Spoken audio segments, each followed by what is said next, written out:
Hi everyone, welcome back. മറ്റൊരു വീഡിയോയിലേക്ക് എല്ലാവർക്കും ഒരിക്കൽ കൂടെ സ്വാഗതം.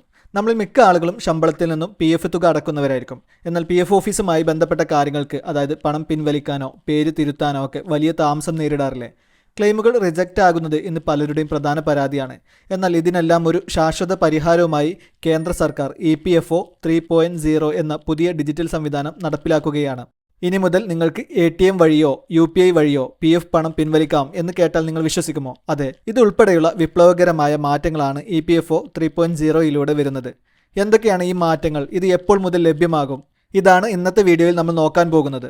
വീഡിയോ മുഴുവനായും കാണുക. ചാനൽ ആദ്യമായാണ് കാണുന്നതെങ്കിൽ ഇപ്പോൾ തന്നെ സബ്സ്ക്രൈബ് ചെയ്യാനും മറക്കരുത്.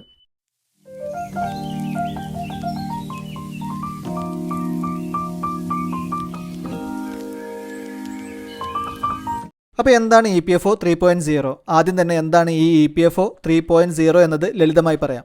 നിലവിലുള്ള EPFOയുടെ വെബ്സൈറ്റും സാങ്കേതികവിദ്യയും വളരെ പഴയതാണ്. ലക്ഷക്കണക്കിന് ആളുകൾ ഒരേ സമയം ഉപയോഗിക്കുമ്പോൾ സൈറ്റ് ഹാങ് ആകുന്നത് നമ്മൾ കാണാറുണ്ട്. ഇതിന് പരിഹാരമായി അത്യാധുനിക സോഫ്റ്റ്വെയറുകളും സെൻട്രലൈസ്ഡ് ഡാറ്റാബേസും ഉപയോഗിച്ച് EPFO സിസ്റ്റം പൂർണ്ണമായി നവീകരിക്കുന്ന പ്രക്രിയയാണ് EPFO 3.0. ഇതിൻ്റെ ആദ്യഘട്ടമെന്നോണം രാജ്യത്തുടനീളമുള്ള എല്ലാ PF വരിക്കാരുടെയും വിവരങ്ങൾ ഒരൊറ്റ കേന്ദ്രീകൃത സർവറിലേക്ക് മാറ്റുന്ന ജോലി സർക്കാർ വിജയകരമായി പൂർത്തിയാക്കിയിട്ടുണ്ട്.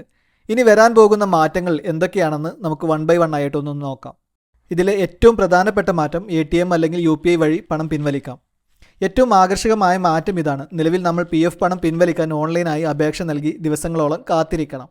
എന്നാൽ EPFO 3.0 പൂർണ്ണമായി നടപ്പിലാകുന്നതോടുകൂടി അടിയന്തര ഘട്ടങ്ങളിൽ നിങ്ങളുടെ PF അക്കൗണ്ടിലുള്ള തുക ATM കാർഡ് വഴിയോ ഗൂഗിൾ പേ, ഫോൺ പേ പോലുള്ള UPI ആപ്പുകൾ വഴിയോ നേരിട്ട് പിൻവലിക്കാൻ സാധിക്കും. ഇതിൻ്റെ പരീക്ഷണങ്ങൾ സർക്കാർ വിജയകരമായി പൂർത്തിയാക്കി കഴിഞ്ഞു.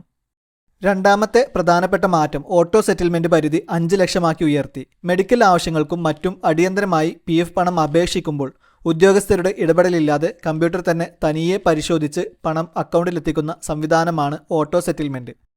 ഇതിൻ്റെ പരിധി മുൻപ് 1 ലക്ഷം രൂപയായിരുന്നു. എന്നാൽ ഇപ്പോൾ സർക്കാർ അത് 5 ലക്ഷം രൂപയായി ഉയർത്തിയിട്ടുണ്ട്. അപേക്ഷ നൽകി മിനിറ്റുകൾക്കകം പണം നമ്മുടെ ബാങ്ക് അക്കൗണ്ടിലെത്തും. അടുത്ത പ്രധാന മാറ്റം തെറ്റുകൾ തിരുത്തുന്നത് ലളിതമാകും. പലരുടെയും PF പണം ബ്ലോക്ക് ആകുന്നത് പേര്, ജനനത്തീയതി എന്നിവയിലെ തെറ്റുകൾ കാരണമാണ്. ഇത് തിരുത്താൻ മുമ്പ് വലിയ ബുദ്ധിമുട്ടായിരുന്നു. എന്നാൽ ഇനി മുതൽ ജോയിൻ്റ് ഡിക്ലറേഷൻ വഴി വരിക്കാർക്ക് സ്വന്തമായി ഓൺലൈനായി ആധാർ OTP ഉപയോഗിച്ച് ഇത്തരം തെറ്റുകൾ തിരുത്താം. ഒന്നിനും PF ഓഫീസിൽ പോകേണ്ടതില്ല. അടുത്ത മാറ്റം EPFO പെൻഷൻകാർക്കുള്ള ആശ്വാസമാണ്.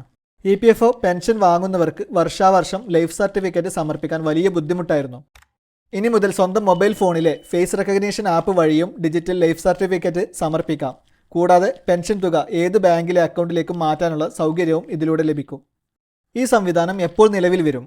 ഇനി എല്ലാവരുടെയും ചോദ്യം ഇതായിരിക്കും, EPFO 3.0 നിലവിൽ വന്നോ? പൂർണ്ണമായ രൂപത്തിൽ ഇത് എല്ലാവരിലേക്കും എത്തിയിട്ടില്ല. എന്നാൽ നമ്മൾ മുകളിൽ പറഞ്ഞ പല മാറ്റങ്ങളും, ഉദാഹരണത്തിന് 5 ലക്ഷത്തിൻ്റെ ഓട്ടോ സെറ്റിൽമെൻറ്റും ഓൺലൈൻ പ്രൊഫൈൽ കറക്ഷനും ഇപ്പോൾ തന്നെ ഘട്ടങ്ങളായി നടപ്പിലാക്കി കഴിഞ്ഞു. UPI ATM വഴിയുള്ള പണം പിൻവലിക്കൽ അടുത്ത ഏതാനും മാസങ്ങൾക്കുള്ളിൽ പൂർണ്ണ തോതിൽ ലഭ്യമാകും എന്നാണ് റിപ്പോർട്ടുകൾ സൂചിപ്പിക്കുന്നത്. ഇപ്പോൾ നിലവിൽ ഇതിൻ്റെ മൈഗ്രേഷൻ പ്രോസസ്സ് വെബ്സൈറ്റ് വഴി നടന്നുകൊണ്ടിരിക്കുകയാണ്. അതുകൊണ്ട് തന്നെ പല സേവനങ്ങളും ഇപ്പോൾ നമുക്ക് ലഭ്യമല്ല. തീർച്ചയായും കോടിക്കണക്കിന് വരുന്ന ശമ്പളക്കാരായ ജീവനക്കാർക്ക് വലിയൊരു അനുഗ്രഹമാണ് EPFO 3.0. PF ഓഫീസുകളുടെ അനാവശ്യമായ താമസം ഒഴിവാക്കാൻ ഇത് സഹായിക്കും. നിങ്ങൾക്ക് ഈ വീഡിയോ ഉപകാരപ്രദമായി തോന്നിയെങ്കിൽ തീർച്ചയായും നിങ്ങളുടെ സുഹൃത്തുക്കൾക്ക് കൂടെ ഒന്ന് ഷെയർ ചെയ്ത് കൊടുക്കുകയും ചെയ്യുക. വീഡിയോ ഇഷ്ടപ്പെട്ടുവെങ്കിൽ ലൈക്ക് ചെയ്യുക. ഇതുപോലുള്ള ഉപകാരപ്രദമായ അറിവുകൾക്കായി ചാനൽ സബ്സ്ക്രൈബ് ചെയ്യുക. മറ്റൊരു നല്ല വീഡിയോയുമായി വീണ്ടും കാണാം.